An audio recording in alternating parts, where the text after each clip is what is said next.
reunión con jóvenes que están haciendo lo que el Señor quisiera que estuviéramos haciendo en un tiempo como este, estudiando su palabra y meditando en estos temas que son, como ya lo han expresado, muchas veces ignorados o minimizados, y que ahora pues tenemos la oportunidad de a través de este medio poder compartirlos y analizarlos, reflexionarlos con un propósito, que nuestra vida sea transformada para la gloria de Dios, porque al final de cuentas ese es el propósito que Dios tiene para nosotros, que cada día nos parezcamos más a Jesús, que nos conformemos a su imagen. Ese es el gran propósito. El hacer eso significaría entonces que estamos dándole la gloria a Dios. Así que me gozo el poder estar con ustedes. No sé si ya tengo el permiso para compartir aquí. ¿Está ahí? Sí, ¿verdad?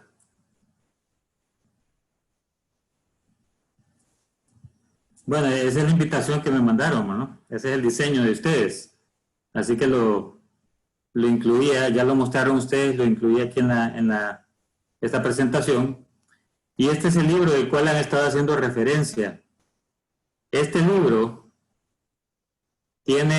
hay una versión para jóvenes y hay una guía también de trabajo para jóvenes, ¿no?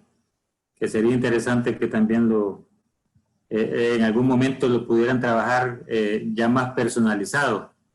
Y bueno, son temas realmente muy importantes para nuestro crecimiento. ¿Qué es pecado? Solo para hacer un repaso así rápido. El pecado es todo acto deliberado en contra de la voluntad de Dios. Es todo acto deliberado en contra de la voluntad de Dios. Vea que esa palabra deliberado de alguna manera nos ubica en cuanto a que hacemos las cosas, aunque las ignoremos o las pretendamos ignorar, las estamos haciendo. Y ustedes mencionaron algo interesante. Sabemos que es pecado, dijeron. Algunos de ustedes lo dijo ahorita.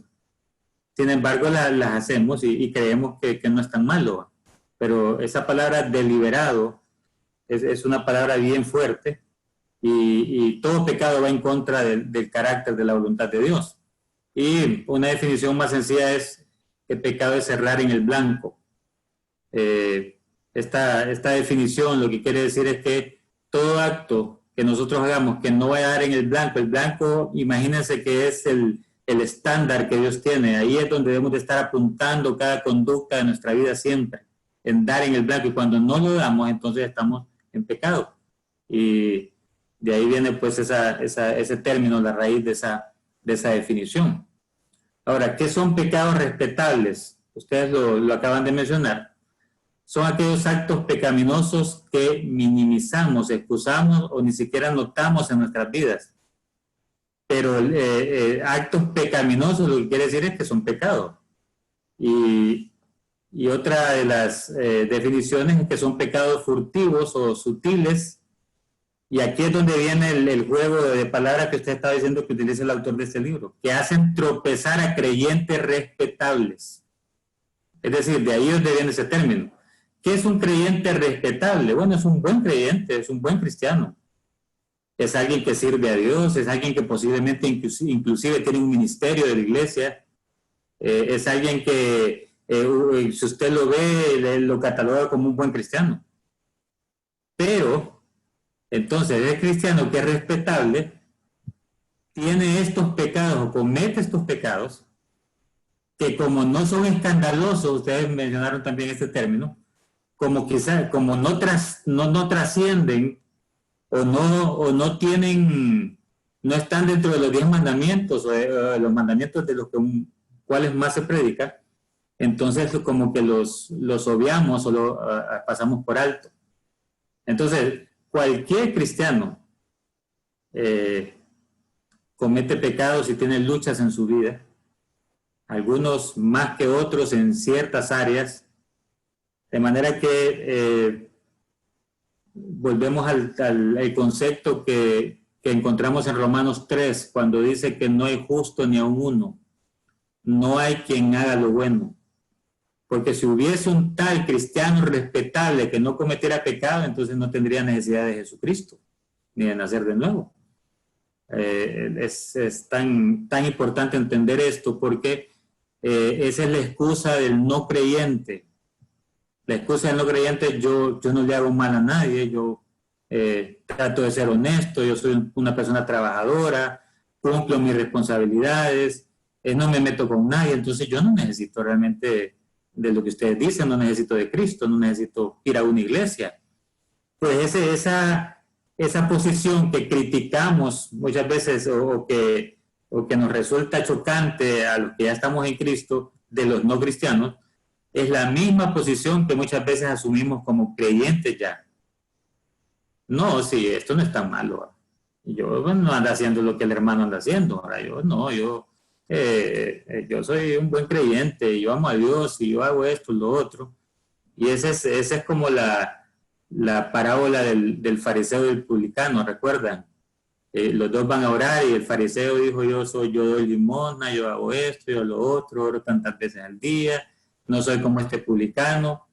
Y en realidad, pues, lo que la parábola nos enseña es que ese fariseo no era un verdadero hijo de Dios. Y aquí es donde siento yo que es la gran enseñanza que nos dejan estos temas, y ustedes lo han mencionado muy bien. Bueno, realmente yo estoy haciendo un repaso de todo lo que ustedes ya dijeron, porque presentaron un video que era todo el resumen. Ya dieron testimonios que prácticamente están dando en el clavo, como decimos, en cuanto al tema. Así que lo que estoy haciendo es como repitiendo y tomando las frases que ustedes dijeron. Pero el gran asunto, el gran kit de toda esta cuestión es: si yo estoy cometiendo estos pecados y no siento que el Espíritu Santo me redarguya, es decir, no estoy en el nivel de conciencia en el que yo diga realmente lo que estoy haciendo no está bien, entonces yo me preocuparía. Me tendría que preocupar, porque posiblemente, y no se vayan a asustar con esto, simplemente no sea un creyente. Por supuesto que puede ocurrir que nuestra conciencia esté tan cauterizada. Ustedes saben que esa palabra que se utiliza en la Biblia, lo que significa ese cauterizado es una cicatriz, una herida que ya se ha cicatrizado. Entonces, cuando está la herida me duele, pero una vez que se cicatriza, entonces ya no me duele, ahí está, pero no siento dolor. Bueno, ahí está el pecado, pero no siento que sea malo.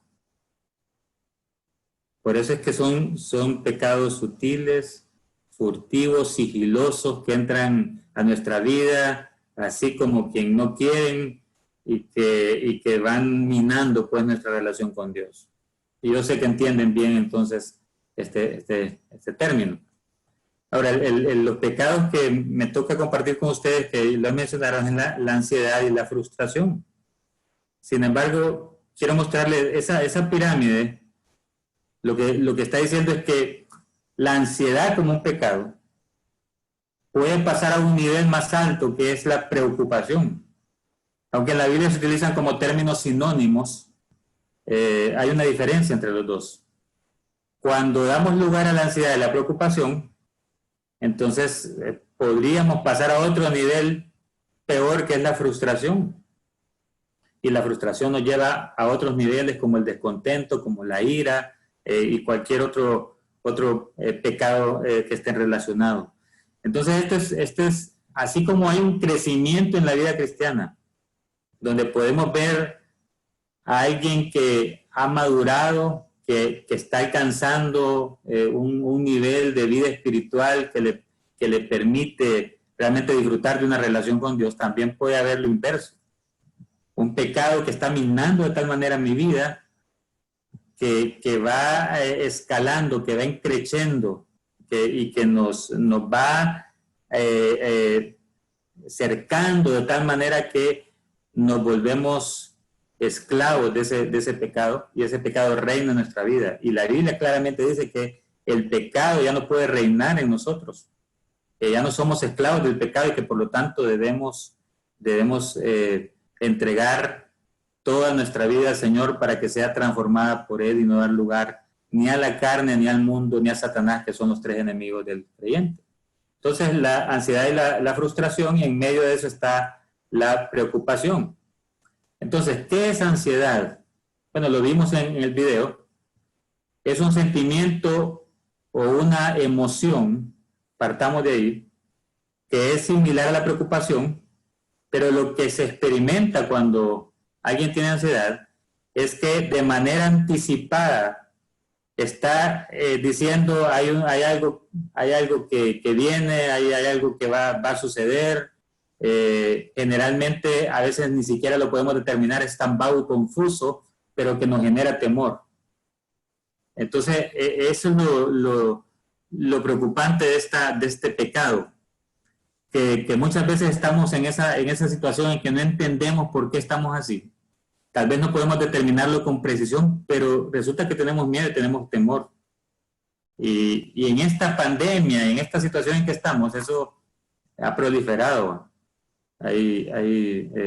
Increíble cómo, aún siendo creyentes, conociendo la palabra del Señor, muchos les ha dado fuerte ataques de ansiedad y han inclusive pasado a otros niveles, ¿verdad? Por este temor y el miedo que genera la situación en que estamos. Entonces, esa definición de por sí nos aclara muchas cosas. Vamos a tocar algunos elementos más adelante. Ahora, hay un elemento del carácter distintivo de un cristiano que es la confianza en Dios, que lo que quiere decir que es un rasgo distintivo de todo creyente, es lo que queremos decir es que no se puede entender que haya un creyente, un verdadero hijo de Dios, que no tiene confianza en Dios. Porque ese es un rasgo distintivo del carácter de todo creyente. Cuando hablamos de carácter, vuelvo y repito, estamos hablando de la madurez que vamos alcanzando a medida que vamos creciendo en la gracia y el conocimiento de nuestro Señor Jesucristo y de su palabra. Por lo tanto, un creyente que ha desarrollado un carácter que es maduro en la fe, debe confiar en el Señor. Otra cosa es algo que no cuadra, no hace clic. La confianza en el Señor es básica, es fundamental. Y esta palabra confianza, que está relacionada con fe y que en la Biblia en muchas ocasiones es por el tipo de traducción, de acuerdo a cuál es el lenguaje en que fue escrita la Biblia, se traduce con lo que es fe. Y ustedes saben que la fe tiene varios significados o acepciones en la Biblia. Por ejemplo, está la fe salvadora. Es la fe con la que llegamos a creer en Cristo como nuestro Salvador. Es cuando el Espíritu Santo nos convence de pecado, justicia y de juicio, y dice la Biblia que la fe es por el oír por la palabra de Dios, es esa fe salvadora por la cual usted y yo llegamos a creer en Cristo. Pero una vez que hemos experimentado esa fe, hay una fe que nos sostiene en medio del camino o en el transcurso del camino de la vida cristiana, que es esa fe práctica que se menciona en Hebreos capítulo 11. Ustedes recuerdan lo que dice, pues la fe, la certeza de lo que se espera, la convicción de lo que no se ve. Y luego presenta aquella galería de hombres y mujeres comunes y corrientes como usted o como yo, que vivieron sus vidas por fe, creyeron a la promesa de Dios, y muchos, dice al final del capítulo 11, ni siquiera pudieron disfrutar o ver lo prometido, pero ellos caminaron por fe. Esa fe vivencial, esa fe práctica, esa fe que nos sostiene en la vida cristiana, esa es la confianza a la que nos referimos en ese primer apartado. Y hay otra fe también, para terminar de darles el dato, que de lo que se trata es del conjunto de verdades en la que nosotros creemos. Por ejemplo, cuando en Judas dice que debemos estar preparados para combatir ardientemente por la fe, Esa fe, ahí esa palabra fe significa lo que nosotros creemos, conjunto de verdades en la que creemos. Entonces, el carácter distintivo, uno de los elementos o uno de los rasgos distintivos de un verdadero creyente, un hijo de Dios, es la confianza en Dios. El autor nos dice que, del libro nos dice que en su estudio personal identificó por lo menos 12 rasgos o 12 alusiones en los que se hace referencia a la confianza en Dios en el Nuevo Testamento. Lo cual quiere decir algo bien claro. La confianza en Dios es un gran problema de los creyentes. Si no nos lo repitiera tanto la palabra, es decir, lo señala porque lo que está diciendo es, esto es difícil, no es fácil confiar en Dios. Y lo segundo que está diciendo es que Dios quiere que aprendamos a confiar en Él. Dios quiere que aprendamos a confiar en Él. Entonces, por eso es tan importante el tema de la confianza en Dios. Ahora, ¿cuál es el antónimo de la confianza en Dios? Entonces, el antónimo de la confianza en Dios, bueno, me fui para otro lado, es la ansiedad. La ansiedad. Vivimos en una cultura de ansiedad. Jóvenes, yo puedo entender por qué, puedo entender por la gracia de Dios, en mucho tiempo de estar sirviéndole al Señor y entendiendo, estudiando lo que es la cultura posmoderna sobre todo. ¿Por qué la gente pasa ansiosa? ¿Por qué la gente pasa tan preocupada? ¿Por qué la gente se está suicidando? ¿Por qué hay tanta depresión? ¿Por qué el estrés es uno de los grandes problemas de la humanidad hoy? Dicen las estadísticas que hay unos 264 millones de personas que padecen de algún tipo de ansiedad. Y lo puedo entender porque es triste vivir sin un rumbo, sin un porqué, sin un propósito, sin conocer a Dios y experimentar un encuentro personal con Él. Puedo entender eso, puedo entender por qué vivimos en una cultura de ansiedad. Investigando un poquito sobre lo que les decía sobre la ansiedad vista como un trastorno, vista como un problema que muchas veces no muchas veces, voy a decirlo esto con mucho cuidado. La cultura de hoy, a muchas de estas cosas le llama trastorno, le llama enfermedad cuando realmente son pecados. Y como le llama trastorno y le llama enfermedad, entonces la gente lo que dice es necesito una terapia, necesito un psicólogo, y no entiende que lo que necesita es arrepentimiento.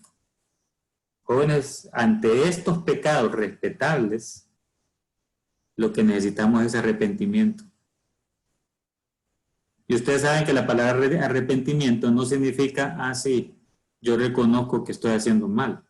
No es una simple admisión de que yo estoy pecando. No es solamente admitir.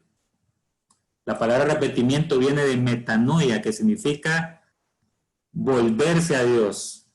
Mi vida va en esta dirección y entonces yo voy a dar un giro de 180 grados para ir en la dirección correcta. Volverme a Dios. Eso significa metanoia, arrepentimiento. Y la gente cree que no necesita esto. Entonces hay diversidad de nombres para tantos trastornos. Aquí apunté algunos. Por ejemplo, hay un trastorno de desorden de ansiedad general y ahí incluye todo tipo de ansiedades. Hay un trastorno de desorden de ansiedad obsesivo-compulsivo, cuando una persona hace cosas raras, ¿verdad? Y por ejemplo, ahorita con la pandemia hay personas que tienen este trastorno pero bien fijo, ¿verdad? O esta práctica bien fija, se están lavando las manos, ya la tienen desgastada, ¿verdad? Porque se lavan las manos 100 veces a cada tiempo. Pero estoy hablando simplemente dándoles un ejemplo, pero eso es lo que cataloga la medicina, es que es un trastorno.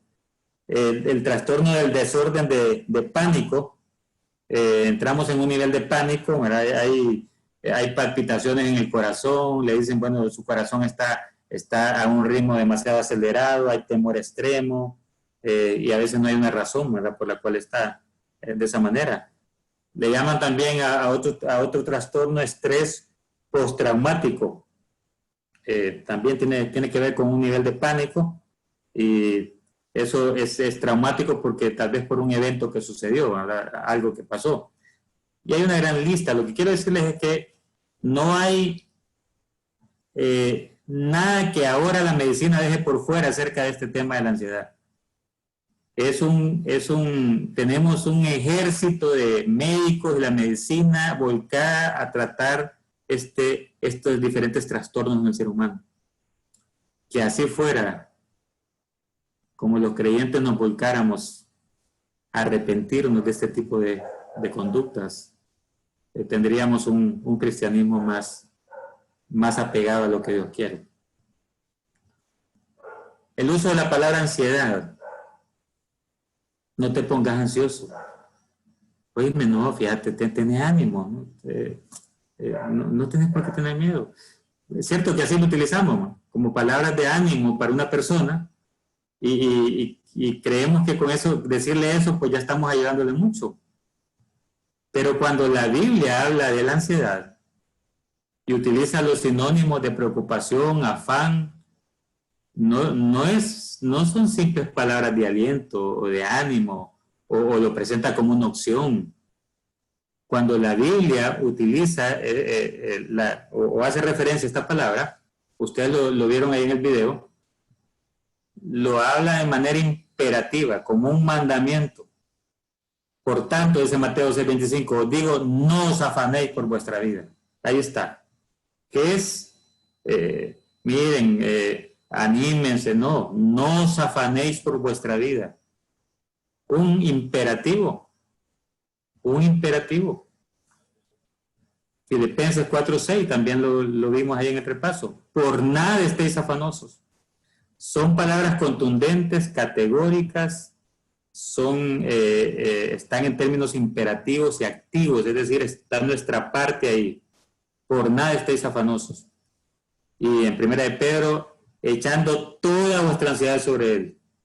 Autoritativo, hablando de que es en Jesucristo debemos de descargar todos nuestros afanes, nuestras ansiedades, nuestras preocupaciones.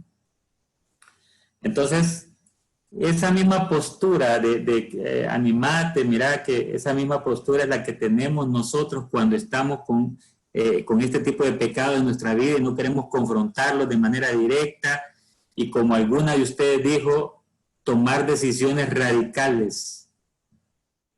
Arrepentimiento, que lleva las dos fases que les dije, admisión de que estoy haciendo algo malo, y una decisión radical de volverme a Dios en ese camino.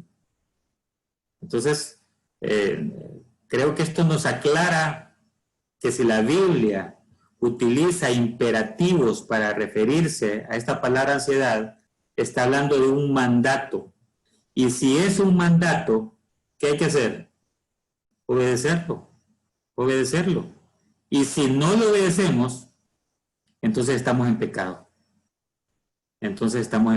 Por lo tanto, la ansiedad no es algo simplemente de temperamento, de que tengo un trastorno. Es un mandamiento que hay que cumplir, y lo que implica es una decisión. Ahora, por supuesto, quiero aclarar que hay desórdenes en nuestro funcionamiento orgánico que se debe muchas veces a un mal funcionamiento de nuestros neurotransmisores, que son los que producen las hormonas, y todo nuestro organismo puede ser afectado y en algún momento podamos tener este tipo de situaciones. Pero esa es una cosa. Y la otra es simplemente no ser obedientes a un mandamiento bien claro en la palabra del Señor. Entonces, ¿por qué la ansiedad es un pecado? Porque cuando estamos ansiosos, estamos diciendo que desconfiamos en Dios.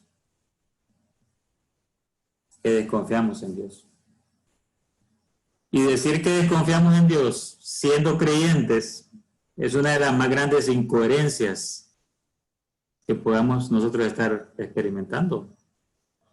Si decimos que desconfiamos en Dios, lo que estamos diciendo es, realmente yo no confío que Dios pueda cuidarme a mí ni me pueda ayudar en este problema. Eso es lo que estoy diciendo. Si usted le ofrece a alguien que lo va a cuidar y le va a ayudar y le va a hacer esto, esa persona le dice, no confío en vos. Bueno, en nosotros como seres humanos, pues es normal que hasta la misma Biblia lo dice, ¿verdad? Maldito el hombre que confía en el hombre. Pero no deja de ser para nosotros una ofensa, nos pueden herir si alguien nos dice, no, yo no confío en vos. Pero eso es lo que le decimos a Dios cuando estamos ansiosos. Así. No confío en Dios. Entonces, nos volvemos practicantes de lo que se conoce como deísmo. El deísmo es, ellos dicen, sí hay un Dios. Yo creo que hay un Dios. Y yo creo que Dios fue el creador del universo. Pero no creo que Dios intervenga en los asuntos que tienen que ver con nuestra vida. Ese tipo de postura filosófica tan dañina está metida lamentablemente en la iglesia y ahí están pensando muchos creyentes hoy. Si creo en un Dios, le oro a ese Dios, pero realmente no creo que Dios intervenga en estos asuntos. Entonces tengo que buscar la manera de cómo yo lo resuelvo. ¿Por qué es pecado? Porque significa que somos incrédulos o rechazamos la providencia divina. ¿Qué significa providencia divina?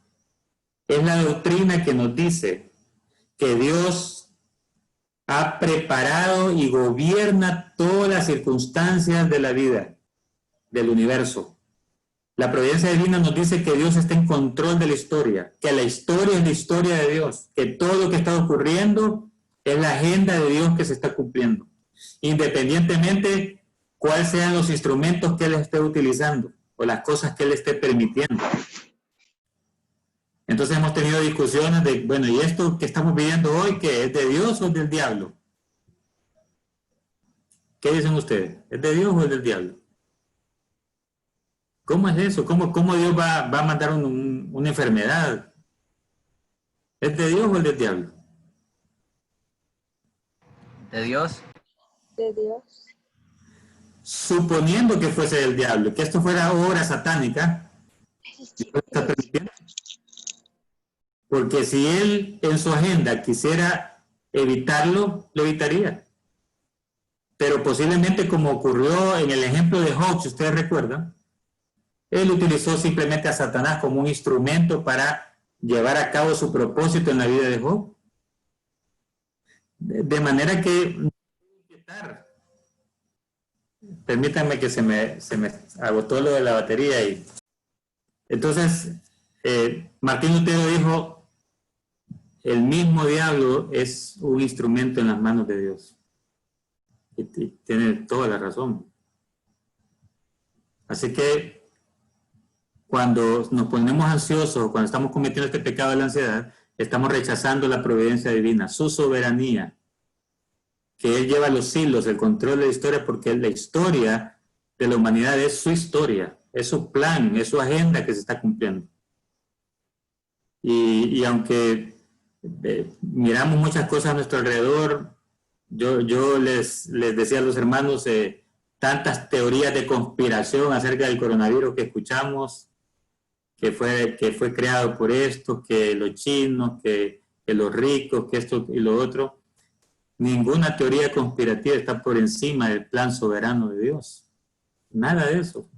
Así que debemos de confiar en la providencia divina. Si no lo hacemos, estamos en pecado. Bueno, eso es en cuanto a la ansiedad. Quiero ver si avanzo más rápido porque quiero compartir un pasaje. ¿Qué es la preocupación? Entonces les dije que era la preocupación es ir a un nivel superior a la ansiedad. La ansiedad lo que produce es temor, muchas veces un sentimiento, una emoción vaga que ni siquiera sé por qué, pero ahí estoy intranquilo, estoy ansioso. Sin embargo, la preocupación es un sentimiento de incertidumbre. Y esto ya está asociado con las circunstancias, sobre todo con aquellas cosas a largo plazo o aquellas circunstancias que son dolorosas y en las cuales, escuchen bien esto, pensamos que no hay una solución.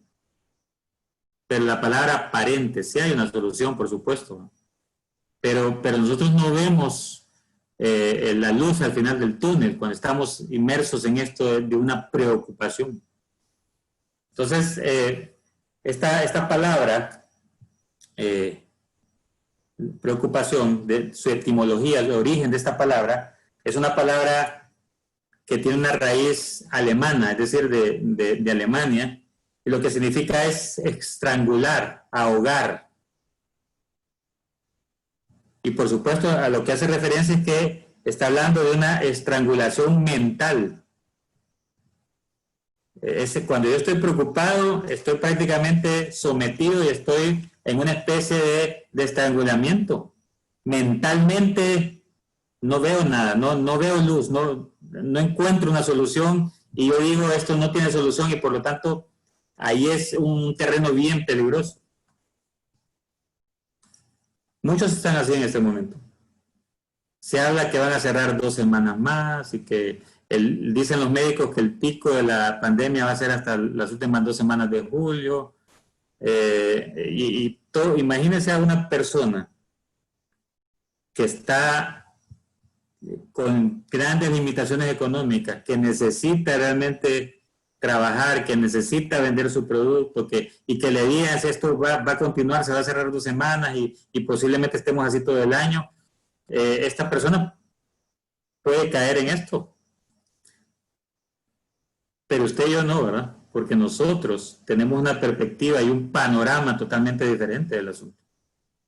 Pero eso tiene que ver con la capacidad que Dios nos ha dado, quizás no la palabra capacidad, pero es la madurez con la que ahora podemos ver las cosas a raíz del crecimiento que hemos tenido en la palabra de Dios que otros quizás no pueden ver.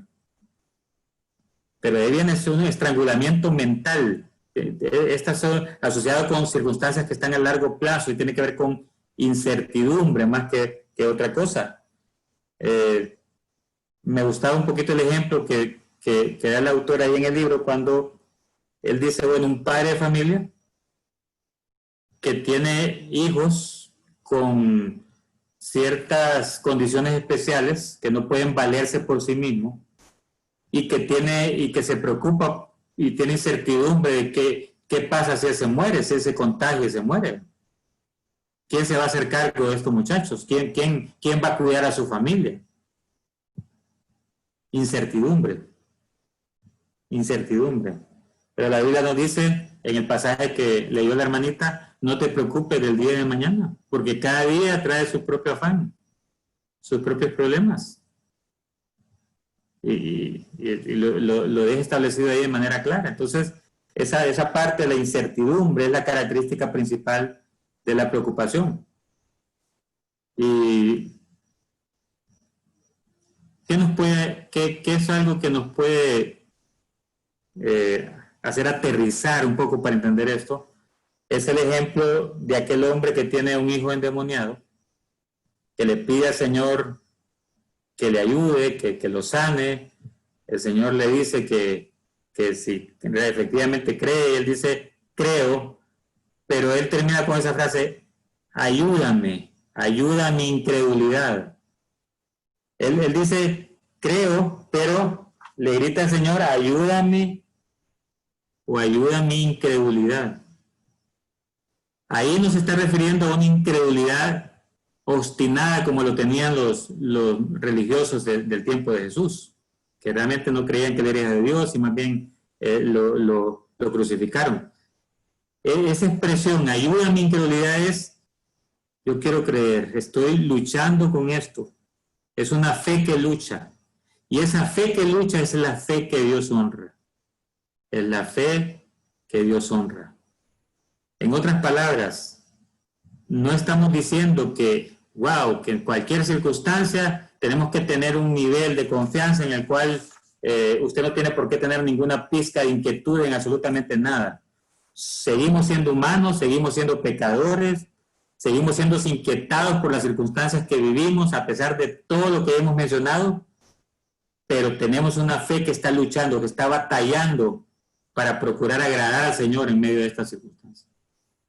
Y eso es lo que usted debe tener presente, estimado joven que está conectado con nosotros hoy.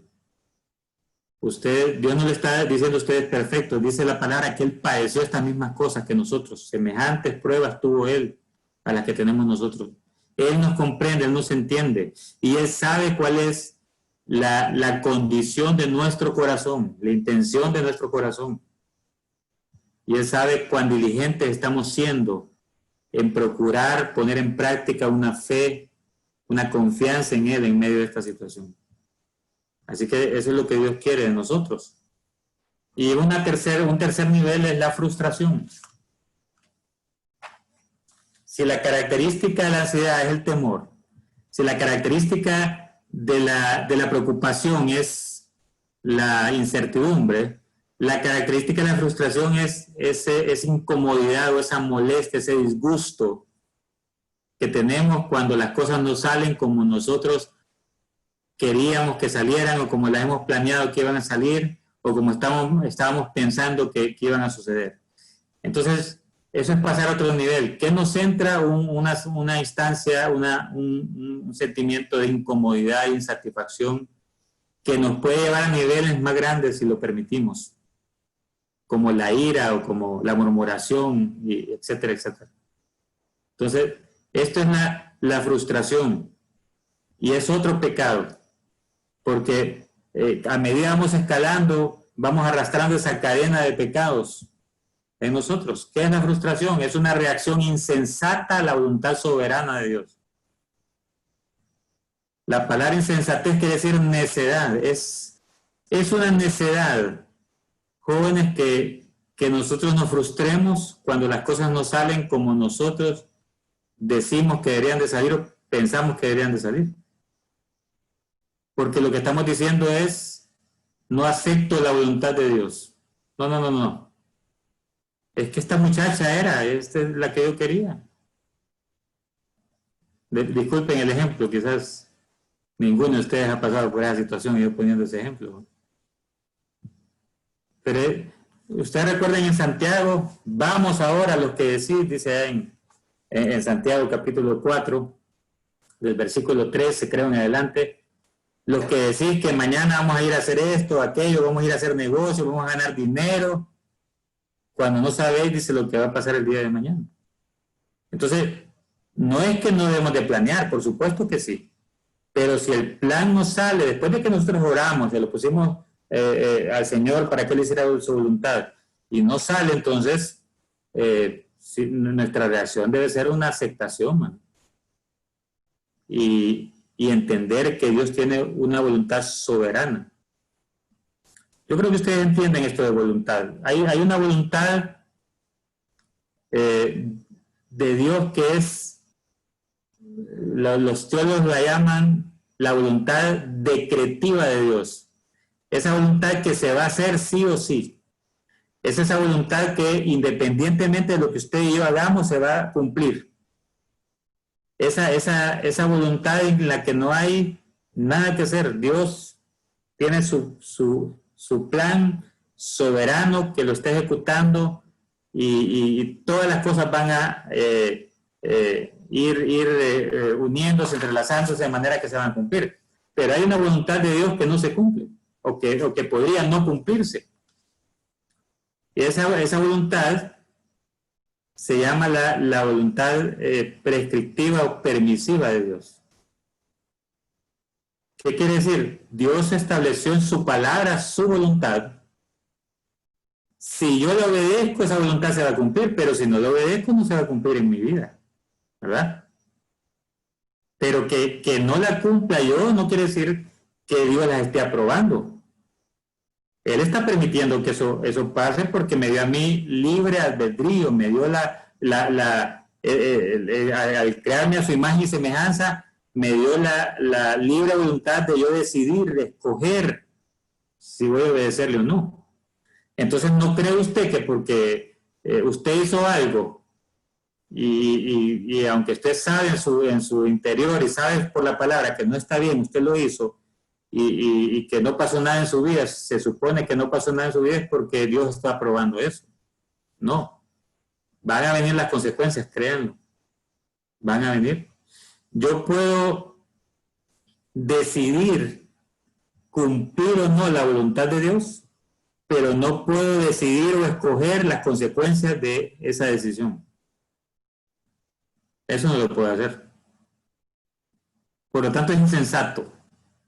Jóvenes, la mejor respuesta que podemos tener en situaciones como estas es la sensatez, la prudencia, la sabiduría. No, a nosotros como iglesia, por ejemplo, y me imagino que ustedes igual, siempre hay quienes bombardean y dicen, bueno, ¿y por qué ustedes no son valientes? Reúnanse. ¿Qué es eso? Que están ahí con miedo, con temor. Bueno, ¿y dónde está la prudencia, la sabiduría que Dios nos ha dado para poder visualizar las cosas y poder tomar una decisión? Es simplemente un ejemplo. La frustración es el resultado de un enfoque distorsionado de las circunstancias. Cuando yo me frustro y llego a esa condición de incomodidad y que en los jóvenes hay, les digo porque fui joven un día, las manifestaciones de esa incomodidad son variadas. Tiramos las puertas y estamos ahí tiramos el teléfono a la pared y ahí no hayamos cómo reponerlo. Y tantas maneras en las que expresamos esa frustración. ¿Qué estoy viendo de ahí? Estoy viendo las circunstancias inmediatas, ese es mi enfoque. Esto. ¿Cuánta gente se siente frustrada en este momento porque no esperaba lo que está sucediendo en este año? Terminamos el año y propósitos, metas y todo el mundo con... Ajá, y ¿quién podía saber que esto iba a ocurrir? Y hay mucha gente que está frustrada, bodas que no se realizaron, viajes que no se llevaron a cabo, trabajos de empleo que se perdieron, tantas cosas que ocurrieron. ¿Por qué? Y nuestro enfoque está en la circunstancia del coronavirus, es que está ese virus y el gobierno tiene la culpa y empezamos a buscar culpables. No estamos viendo el panorama completo. El enfoque lo tenemos distorsionado. Mejor preguntémonos cuál es el propósito de Dios para mi vida en esto. ¿Qué es lo que Dios quiere que aprenda? ¿En qué debo crecer más? ¿En qué debo aprovechar mi tiempo aquí? ¿Cuánto deberíamos de haber aprovechado este tiempo para consolidar nuestras relaciones matrimoniales, nuestras familias, afianzar valores que muchas veces no tenemos el tiempo, decimos que no lo tenemos? Bueno, hoy no tenemos excusa. Pero las estadísticas dicen que más bien en esta situación las familias se han desunido más porque hay más violencia doméstica. Solo lean las noticias en nuestro país. El número de divorcios ha aumentado en todo el mundo, etcétera, etcétera. Y eso es lo que está pasando, lo contrario, por un enfoque distorsionado. Así que un pasaje, y con esto vamos a terminar, no se preocupen. Vamos a Lucas capítulo 12. Lucas capítulo 12, versículo 22 al 32. Este es el pasaje paralelo de la lectura bíblica que tuvimos en Mateo capítulo 6. Lucas 12, del versículo 22 en adelante. Y quiero que observen, rápidamente quiero que observen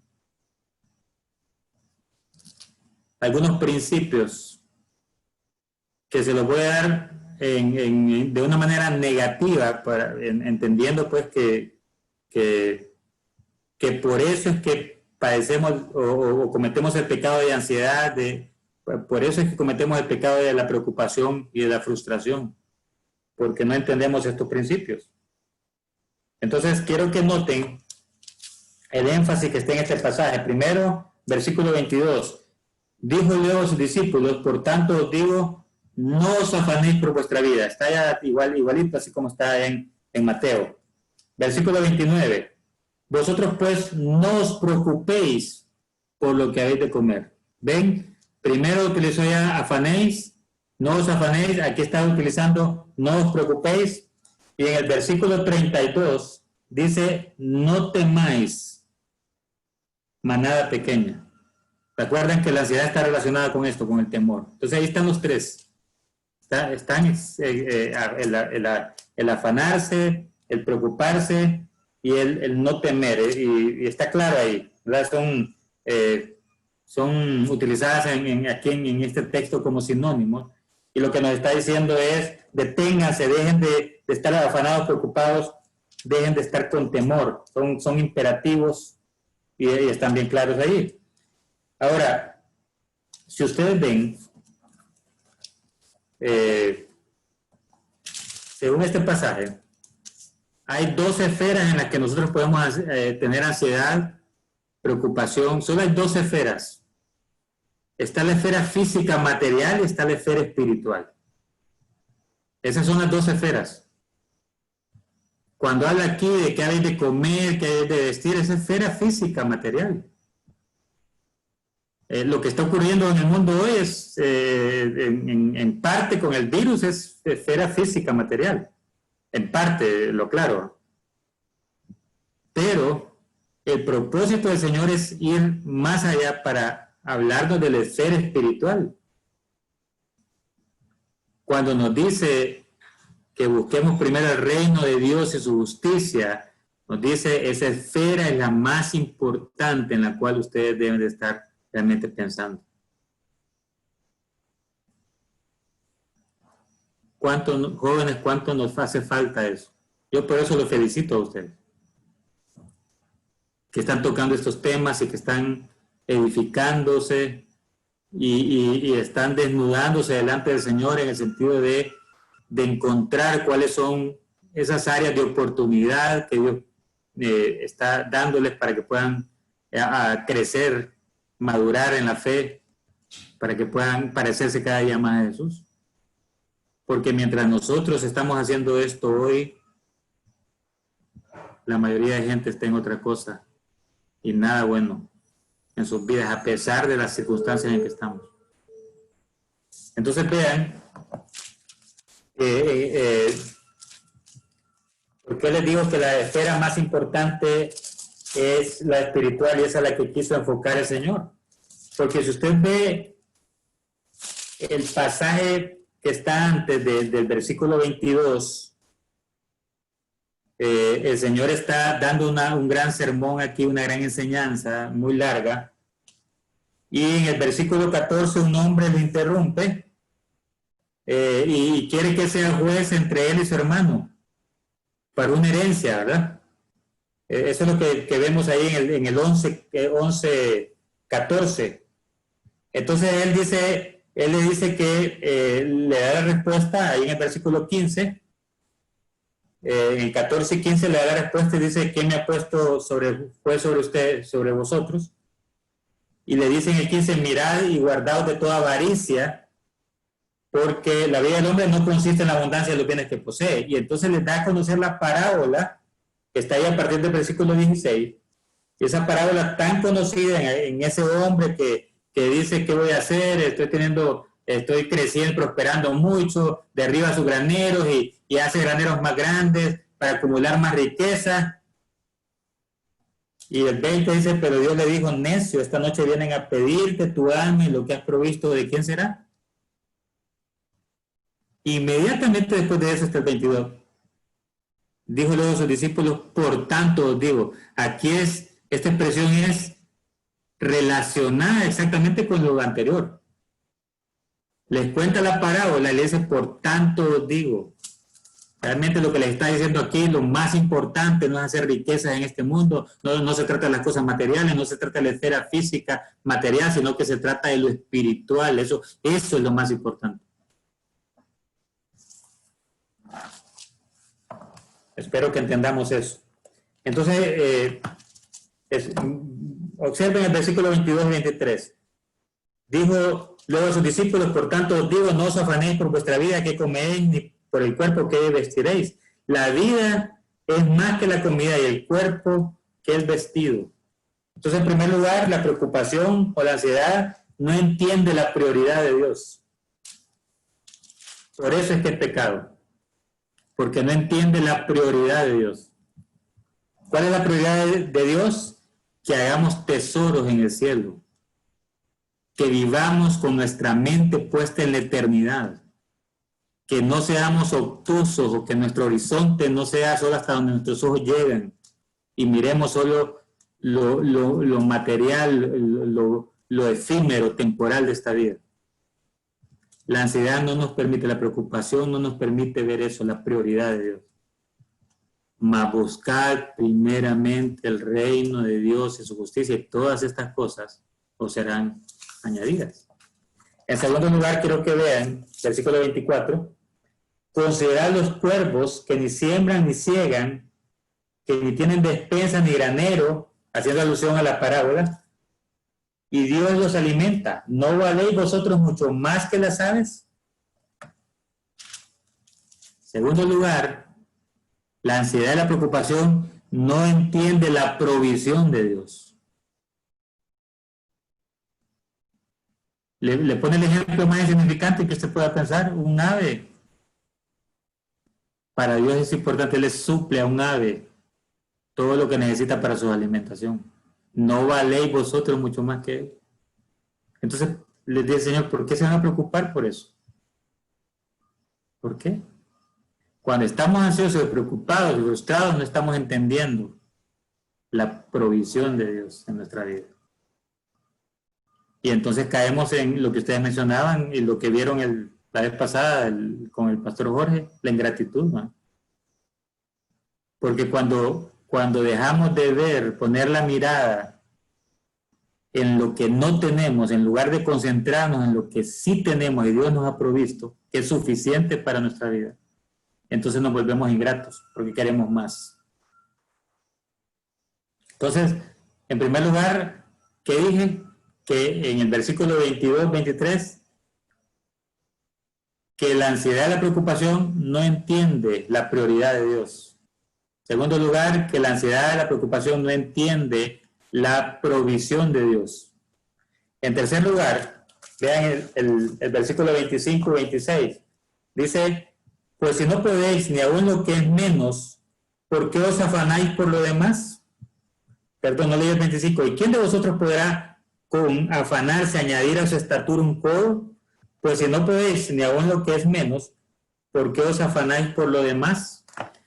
La ansiedad, la preocupación no entiende el privilegio de Dios.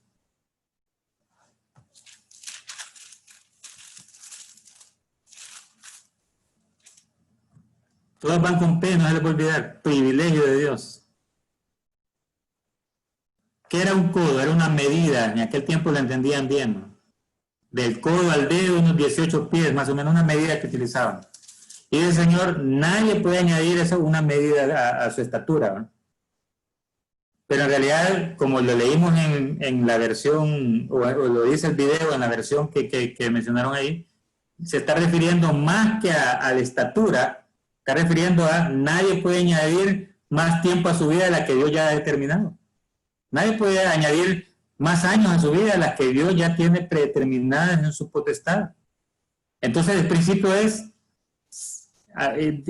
difícil, nadie puede añadir un codo más a su estatura, eso es lo menos, no digamos añadir lo más difícil que es más tiempo a su vida. Entonces, ¿por qué nos preocupamos? Porque si no podemos hacer lo menos,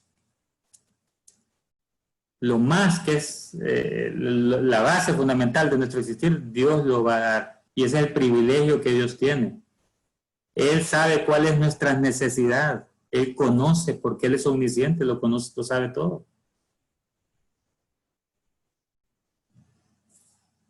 Él controla todo. Número 4, versículo 27. Considerad los lirios, cómo crecen, no trabajan ni hilan, mas os digo que ni aun Salomón con toda su gloria se vistió como uno de ellos.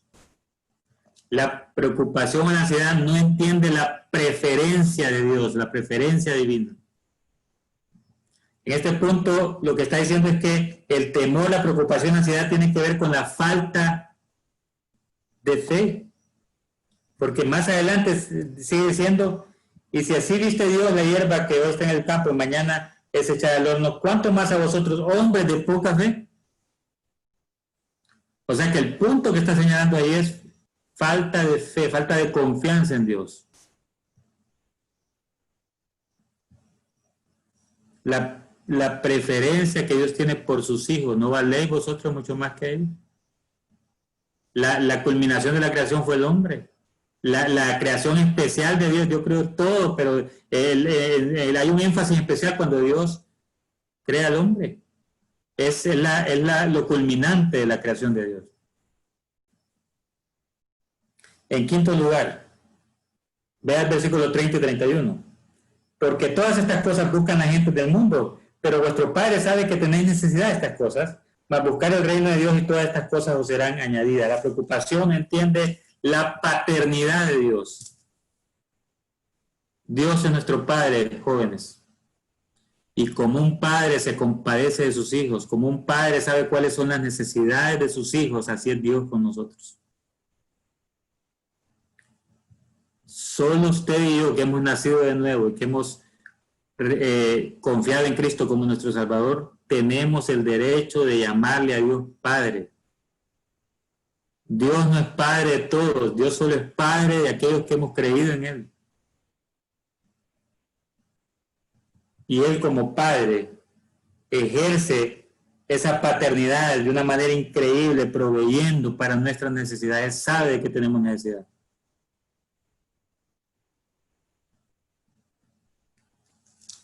Y por último, quiero que vean el versículo 32. No temáis, manada pequeña, porque a vuestro Padre le ha placido daros el reino. La ansiedad y la preocupación no entiende el placer de Dios. Le ha placido daros el reino, ¿verdad? ¿Por qué son pecados la ansiedad y la preocupación y la frustración? Bueno, porque no está entendiendo que Dios nos ve a nosotros como esa manada especial, pequeña de fieles, pero pequeña también por nuestra incapacidad para por nosotros mismos subsistir. Y el placer de Dios está en que nosotros dependamos absolutamente de Él para darnos lo que Él en su propósito tiene para nuestra vida. ¿Captaron esto, hermanos? Aquí está rápidamente estos 6 principios que se los presenté de manera negativa en este pasaje, pero que entendemos que están de manera negativa porque eso es lo que produce la ansiedad y la preocupación en nosotros. En primer lugar, la preocupación no entiende la prioridad de Dios. Hagamos tesoros en el cielo, vivamos para lo eterno. La preocupación no entiende la provisión de Dios.